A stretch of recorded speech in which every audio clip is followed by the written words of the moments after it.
আসসালামু আলাইকুম। আশা করছি আপনারা সবাই ভালো আছেন। আমি আলহামদুলিল্লাহ ভালো আছি। তো আজ অনেক দিন পর একটা ভিডিও আপনাদের সাথে শেয়ার করছি। খুব কথা বলতে ইচ্ছা হলো আপনাদের সাথে। তো যাই হোক, আমি 5:30টার সময় ঘুম থেকে উঠে নামাজ পড়ে কোরআন শরীফ পড়ে গাছে একটু পানি দিলাম। তো সকালের এই ভিউটা তো অনেকই ভালো লাগে। একদম এই দোকানপাটগুলো বন্ধ থাকে, কোনো রোদ থাকে না।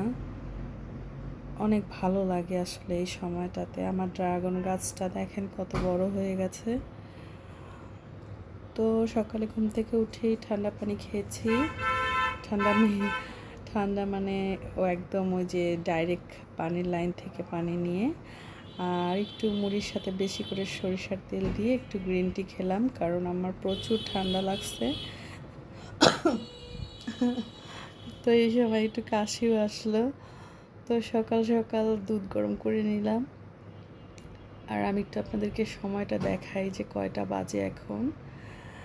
এখন 6:45 বাজে। তো গ্রিন টির সাথে একটু মধু মিশিয়ে আর মুড়ির সাথে একটু বেশি করে সরিষার তেল দিয়ে সকালে একটু খেয়ে নিচ্ছি।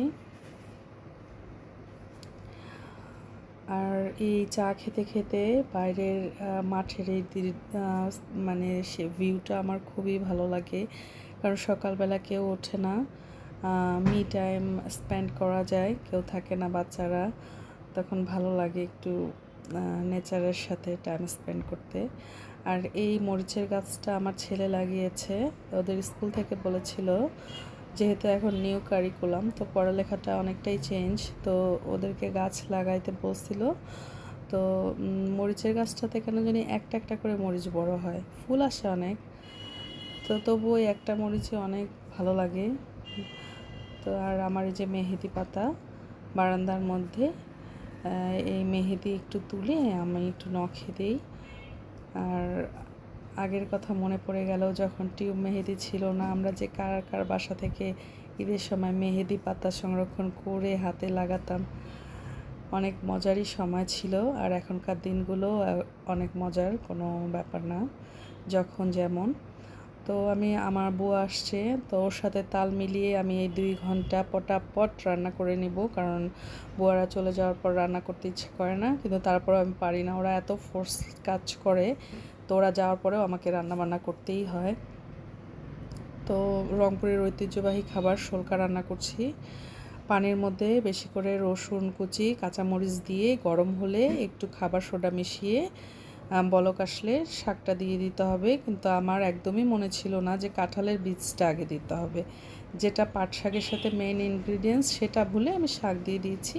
পরে যখন মনে পড়েছে তখন বীজটা অ্যাড করে আবার বেশি করে সিদ্ধ করে নিয়েছি। খেতে তো অবশ্যই মজা হয়েছে। এটা ঢেকে অল্প আঁচে রান্না করতে হবে, একদম যখন নরম হয়ে যাবে তখন। তো এখন এত গরম যে বাসায় দেখছেন আমি একের পর এক কোনটা কখন যে রান্না শ্যুট করেছি, এত তাড়াহুড়া লেগে যায় যে আমি মানে কিছুই সুন্দর করে শ্যুট করতে পারছি না। তো যাই হোক, এটা একটা দইয়ের কৌটার মধ্যে আমি ওই যে মিষ্টি দই অল্প একটু নিয়েছি। নেওয়ার পরে বাসায় তখন দেখলেন যে দুধটা গরম করলাম, ওটাতে চিনি দিয়েছি। টক দই পাততে ইচ্ছে করলো না, যে একটু হালকা চিনি দিয়ে যে গরম নিশ্চয়ই হবে। তো হয়েওছে অনেক সুন্দর, আপনারা ভিডিওর শেষে দেখতে পারবেন যে মিষ্টি দইও কোনো দই মেকার ছাড়াই বাইরের এই রোদেই হয়ে গেছে। তো ওই যে বুয়া রুটি করছে, ও আমাকে সব তরকারি কেটে দিয়েছিল। ওই জন্য আমি একদম গ্যাসের চুলা, ইন্ডাকশান, রাইস কুকার সব ধরে, এই যে আমার মেয়ের নাস্তা আর আমার নাস্তা আমরা এখন খাবো, আর আমার ছেলে ওর বাবা ওরা পরে খাবে। এই যে ভাজি, চিচিঙ্গা ভাজি ডিম দিয়ে, অনেক মজা হয় কিন্তু, করে খেয়ে দেখবেন। আর এই যে ততক্ষণে আমার শোলকাটা হয়ে গেছে, করলা ভাজি হয়ে গেছে, আর হচ্ছে সালাদ এটা। আর ভাতটা আমি মানে ধুয়ে রেখে দিই একদম খাওয়ার আগে আগে অন করি। এই যে ওদের রুটিটা, এটা একটু ঢেকে রাখবো। এই সকালে একদম সেই কি তাড়াহুড়া লেগে যায়, কারণ আমার পরে কাজ করতে ইচ্ছা করে না, প্রচুর গরম পড়ে যায়। এই ফাঁকে আবার আমার তরকারিওয়ালাও চলে আসছে, তো এই সময় একটু তরকারিও নিয়ে নিলাম।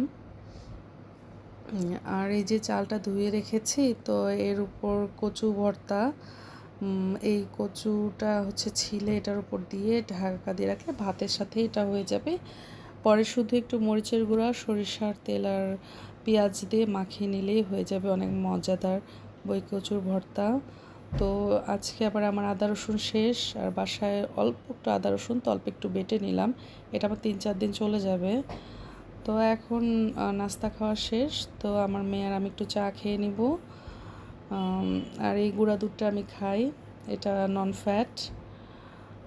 তো এই বারান্দায় আগে গ্লাস দেওয়া ছিল না, তোর বাবা গ্লাস লাগিয়ে নিয়েছে। তো আমার মেয়ে পুতুল টুতুল দিয়ে নিজের একটা স্পেশাল কর্নার তৈরি করেছে যেখানে বসে থাকবে। বাট এত আমার ফ্ল্যাটটা গরম যে এখন একদম বসা যাচ্ছে না। শীতের সময় এই যে ওর নিজস্ব কর্নার করেছে। আমার মেয়ে কিন্তু ক্লাস 10-এ পড়ে, কিন্তু এখনও ছোট বাচ্চাদের মতো। যাই হোক, আল্লাহ ভালো রাখুক আমার বাচ্চা সহ পৃথিবীর সকল বাচ্চাদেরকে। এই সময় দেশের পরিস্থিতি অতটা ভালো না, বাচ্চাদেরকে বের হতে দিবেন না। নিজের বাচ্চা তো নিজেরই না, তো এটা কারো দায়িত্ব না, আমাদের বাচ্চাদেরকে আমাদেরকেই দেখতে হবে। আর হচ্ছে এই যে চা করে নিয়েছি, এখন খাবো।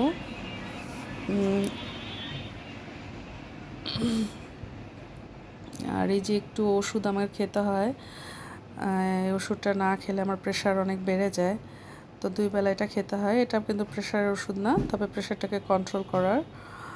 আসলে আমাদের লাইফটা তো সব কিছু মিলিয়েই, তাই না?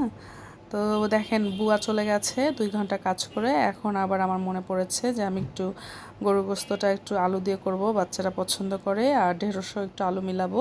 তো নিজে একটু আলু কেটে নিলাম। এগুলো আমার পরের কাজ। সবাই ভাবে হয়তো বা যে বাসার মানুষ যে আমার 2 ঘন্টাই কাজ, না 2 ঘন্টা কাজ না, সারাদিনই বাসায় যারা আমরা গৃহিণীরা থাকি সারাদিনই কাজ করতে হয়।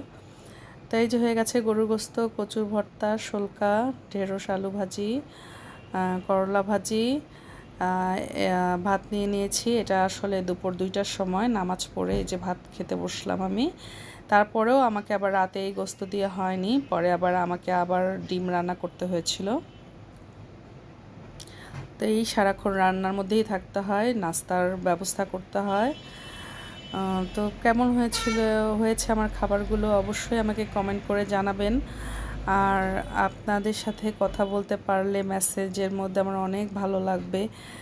আর বিকালে একটু আবার চা বানিয়ে নিলাম, বিকালে চাটা খাবো। এটা আমি 4টার দিকে খাই, 4টা-5টার মধ্যেই খেয়ে নিই। এত গরম পড়েছে যে চাটা মানে রুমে এসে এসি অন করে খাই, তবু চা তো খেতেই হবে। আর এটা দই এনেছিল, তো রাতেই খেয়েছি বেশি, তো অল্প একটু আছে। তো এখন এই দই আর আমার হাতে করা দই মিশিয়ে খাবো। বাচ্চারা তো বলে যে না মামুনি তুমি কেমন করে মুড়ি দিয়ে দই খাও, কিন্তু আমার কেন জানি ভালো লাগে। আগে অবশ্য ভালো লাগতো না, তবে এখন ভালো লাগে আমের সঙ্গে মুড়ি মিশিয়ে খেতে, দইয়ের সাথে মুড়ি মিশিয়ে খেতে। এখন সবই সাথেই ভালো লাগে, কোনো ব্যাপার না, বাচ্চারা এমনিই খাবে। আমি একটু মুড়ি মিশিয়ে খাবো। তো যাই হোক, আমার এরকম ব্লগ দেখতে যদি আপনাদের ভালো লাগে তাহলে অবশ্যই জানাবেন যে আমি কেমন করছি। অনেক দিন পর কথা বলছি, হয়তো বা একটু জড়িয়ে যাচ্ছে, কিছু মনে করবেন না। তো আপনারা সবাই ভালো থাকবেন, আর ভিডিওটা ভালো লাগলে অবশ্যই লাইক দিয়ে সাবস্ক্রাইব করে আমার পাশে থাকবেন, আর মেসেজ দিলে তো অবশ্যই খুশি হব। তো সবাই ভালো থাকবেন, আল্লাহ হাফেজ। আর এই যে দেখেন আমার হাতের মানে বাইরে ছিল দইটা, 5-6 ঘন্টায় কত সুন্দর জমে গেছে, অনেক সুন্দর হয়েছে। আল্লাহ হাফেজ।